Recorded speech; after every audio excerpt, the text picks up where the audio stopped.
Start episode 3. Also, it starts randomly at a random spot in it because I had to cut out the intro, so we might as well just do the intro like right now. Right. So, roll credits. Alright, so I'll try to get this right the first time. Alright, my name is Doug Grosser, and I'll be voicing Brody, Brad, Computer Voice, and Random Guard, and we'll get to those voices as we hear them. This is John Lockling, and I am once again playing Aaron. Narrator by Josiah Bonachons. Cameron Oganek on Zach. I'm Emily Williams, and I'm going to be playing Sarah and Sue. Will Reinhardt, voiced by David Maspergen.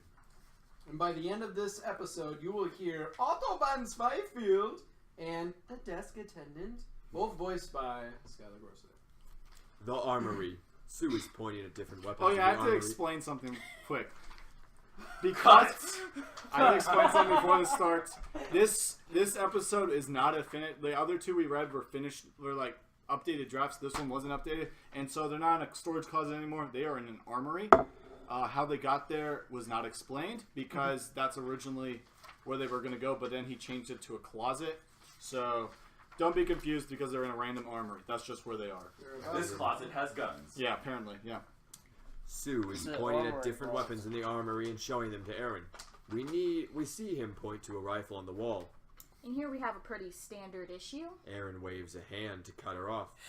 Sue, there's one thing I know about. It's guns. This is an M4A1 with a Comp M2 scope, right? Looks like you're just using a standard mag. Standard mag, yes, but not standard bullets. We make our own ammo here. We use a tempered silver and steel mix with a lead core.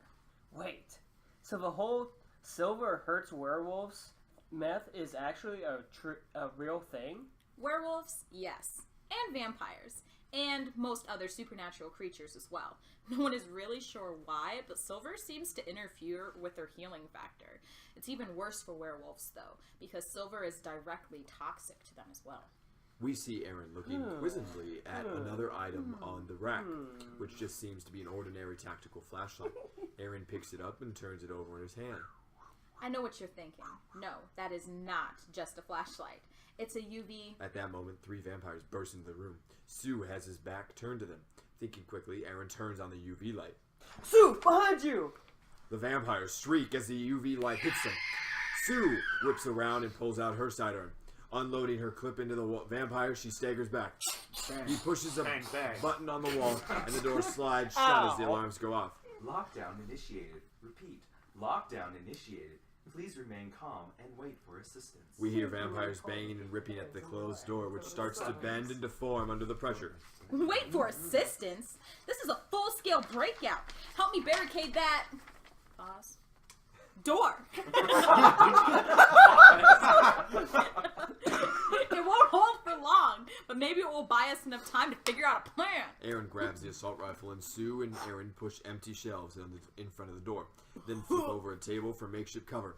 Sue sets up a UV spotlights out behind the table, pointing towards the door. Sue pulls out some grenades and extra ammo from the shelves, as well as a shotgun. We hear the door creak.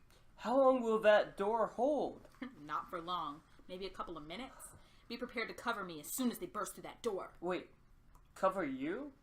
What are you? Aaron looks and sees that Sue is already out from cover and rigging something on the barricaded door. The squad.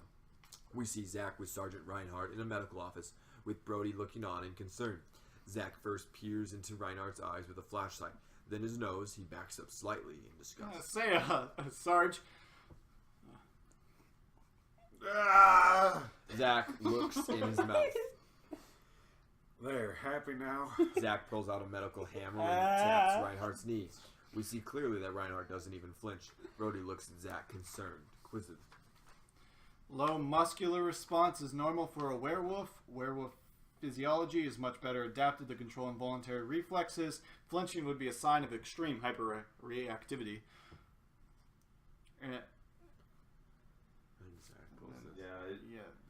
Zach, read it. He expertly pulls out a needle and threads it. Good enough. Now for a blood sample. This will sting a bit, Sarge. Sergeant Reinhardt simply grunts dismissively. Zach draws Reinhardt's blood and puts a sample vial into a machine. Well, now that wasn't so bad, was it? Didn't expect it to be. Okay, then.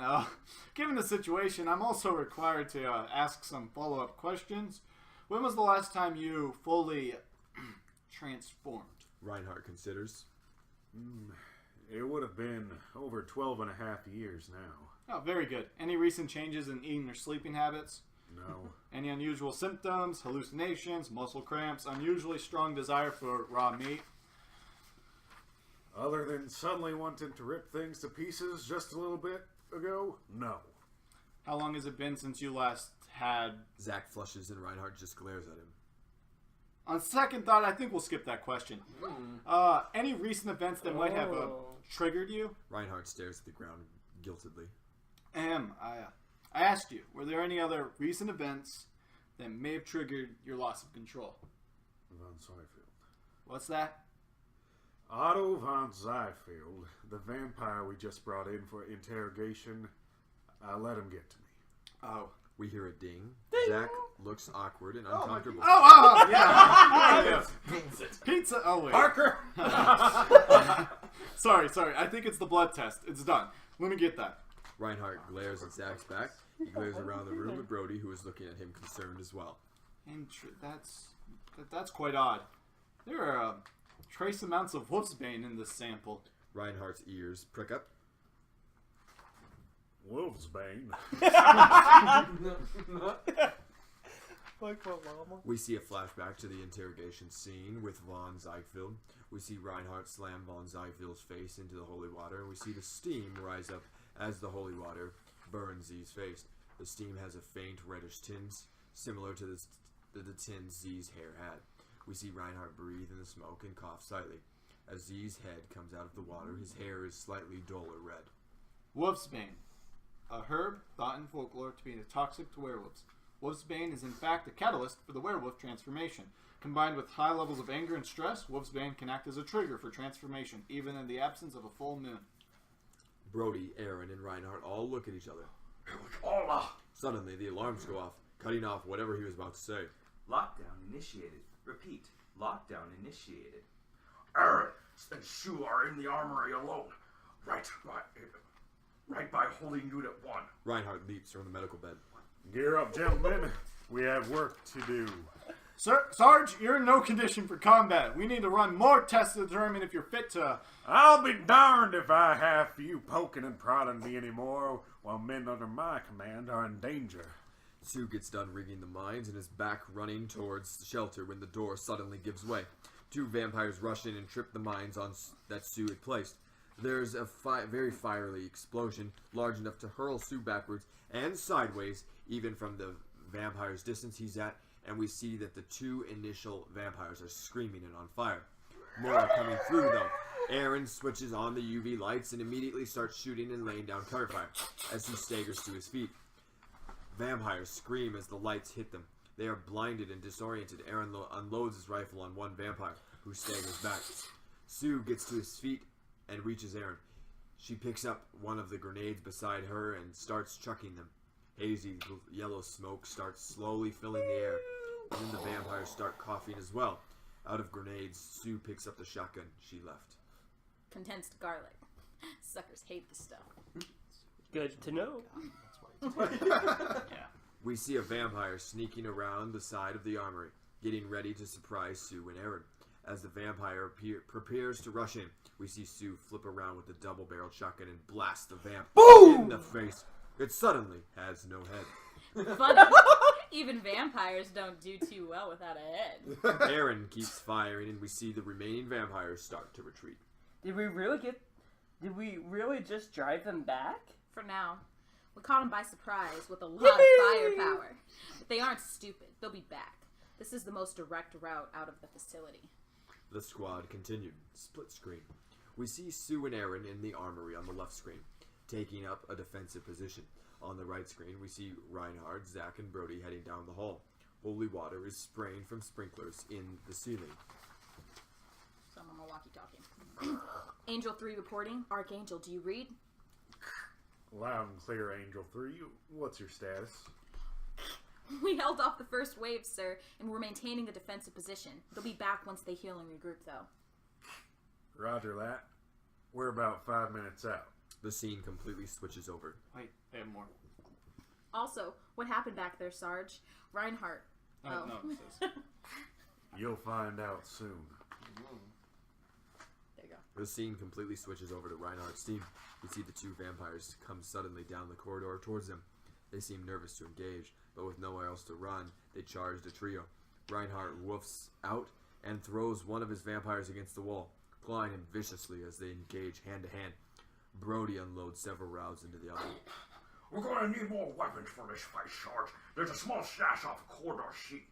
It has the flamethrower I always use, as well as pistols, rifles, and plenty of ammo. Reinhardt nods. Let's move it, men. They all start jogging down the corridor and turn at the corridor labeled C, running smack dab into another group of vampires.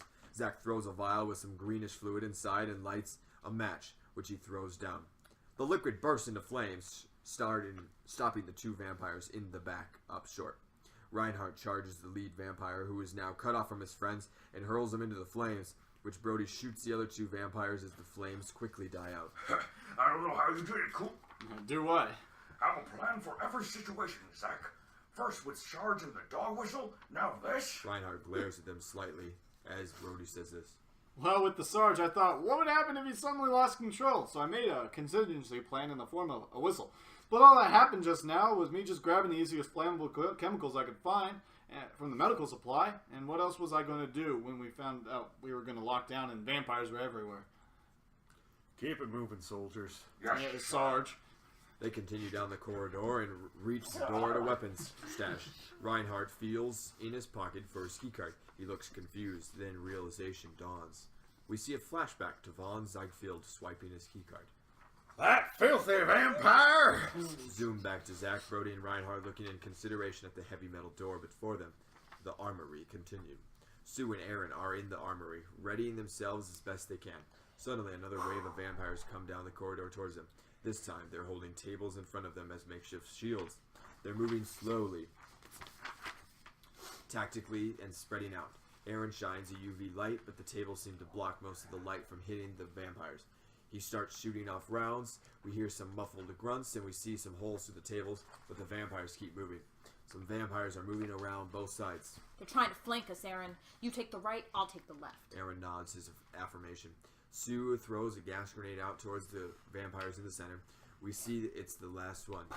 Some vampires start coughing a bit, but we see that the vampires have makeshift cloth masks and seem less affected than they were. Sue picks up her assault rifle and starts shooting, while Aaron does the same on the right, but it just seems clear that they are about to be overwhelmed. The squad continued. We cut back to the metal door facing Reinhardt and the others. Snarling, Reinhardt rushes forward and grabs the door with both hands. Stand back! Sue and Zack step carefully away from Reinhardt Zack and Brody. as his shirt starts to rip and he begins to So what are partially you doing here? transform. His fingers become claws which bite into the metal and give him the grip to pull the door from its hinges, opening the room to them. Sue and Zack stand there, dumbfounded. Reinhardt No starts kidding. transforming back to normal. Well, I guess there are some advantages to Sarge being high on Wolfsbane. You're absolutely right, soldier. One of them is superhuman hearing. Now let's get moving. Our squad mates need us. They step into the room. It's much smaller than the armory, little more than a closet, but it has the weapons and ammo they need. Brody picks up a flamethrower and straps it to his back. He also takes extra ammo for his pistol. Zack picks up an SMG while Reinhardt chooses his assault rifle and a revolver, as well as the big axe he slings over his back. They start heading out, back running along the corridor and shooting at any vampires who gets in their way. We see bursts of flame coming from Brody's flamethrower, and vampires get incinerated. The halls are thicker with vampires now. Suddenly, we hear a voice from Reinhardt's intercom. Archangel, we're being overrun. Need immediate assistance. They start moving even faster, with Reinhardt careless of his own safety, hurling vampires out of the way. Suddenly, they reach the end of the corridor and come into the armory, where Sue and Aaron are about to be overwhelmed. Reinhardt unloads his whole rifle clip on the startled vampires from behind, and then throws his rifle aside and charges forward, wolfing out and pulling out his battle axe. Heads go flying, Zack and Brody moving slowly behind him, clearing things out. The vampires seem weakened and disoriented, but they desperately seek to hold off against the assault, now coming from all sides. Reinhardt and his squad are able to join Aaron and Sue, and together they are able to form a defensive circle against the horde of vampires. We see Brody's flamethrower moving back and forth, keeping the vampires at bay. The squad seems to be holding their own now, but they're still outnumbered by a horde of vampires. The umbrella. We see holy water still coming down from the water sprinklers above and see a shadow of someone under an umbrella. We hear someone whistling, raindrops keep falling on my head. The camera pans up and we see boots and legs before finally seeing the face of Otto von Ziegfeld. His 3 vampire companions are with him as well. The holy water doesn't hit them at all as the umbrella catches it. They turn a corner and there are 3 guards. Hey, you're not supposed to be here. This is a restricted area. The guards lift their guns as von Ziegfeld and his friends casually stroll down the corridor. Z flips his umbrella forward, and as the guards start firing, all of their bullets bounce off of it. Then Z and the other vampires charge forward, amped up on blood. They now move increasingly fast, and we see their true vampire potential. Z impales one of the guards through the throat with the umbrella and hooks handles around another guard's leg, tripping him. Z's friends fall upon the other guards, easily dealing with them. Well, that was disappointingly easy. Suddenly, more guards come around the corner from a side passage and raise their weapons as they see what's going on. One of Z's companions defiantly throws 2 throwing stars, catching both guards in the neck. The guards topple, gurgling. Now that's more like it. Excellent throw, Brother Claudius. Von Ziegfeld swipes Sergeant Reinhardt's keycard in the slot for the door and it turns green. Enter Sergeant Reinhardt. The door clicks open and the vampires step through into a room with a generator and other electrical equipment, as well as a grate into what appears to be a sewer or storm drain. We hear the sound of running water. Von Ziegfeld checks his watch, then reaches into his knapsack and attaches what looks like a small bomb with a timer to the generator. It has a countdown of 5 minutes. Perfect. Right on schedule. Von Ziegfeld lifts up the cover on the storm drain. One more unto the breach, brothers. The end credit scene. Sarah and Brad are now checking at the hospital deck. Brad seems sympathetic but slightly exasperated. The desk lady seems very exasperated. Show the desk clerk's name tag. It reads Joanne. Are you sure you haven't admitted anyone of that description here? He's about this tall, blue eyes, the most amazing smile. Ma'am, we have hundreds of patients come through each day, but there's no record of an Aaron Burke. Or a Simon Burke either. I'm sure if I'd seen anyone matching the photos you showed me, I'd remember. But It's no use, Sarah girl. We'll just have to keep looking somewhere else. But first, we really needed some sleep. It's been almost 24 hours, babe. Wait, I'm sorry, I can't tell you. But I might know someone who can help. A little over a year ago, my son went missing. After a while, the police wouldn't do anything. They said that after 72 hours, there wasn't much chance of finding him, and they couldn't spare the manpower. I hired this private eye. Her name is Ashley Morgan. She has practiced over on 21st and Jackson, 822 South Jackson Street, actually. Sarah is hastily writing down the address on a notepad. I cannot thank you enough. It's the last I can do, or it's the least I can do. Ashley found my son. Maybe she can find your Aaron. NC. Truly, the My last thing AA you could Ron. do. This is the last. I don't know thing why I was doing this.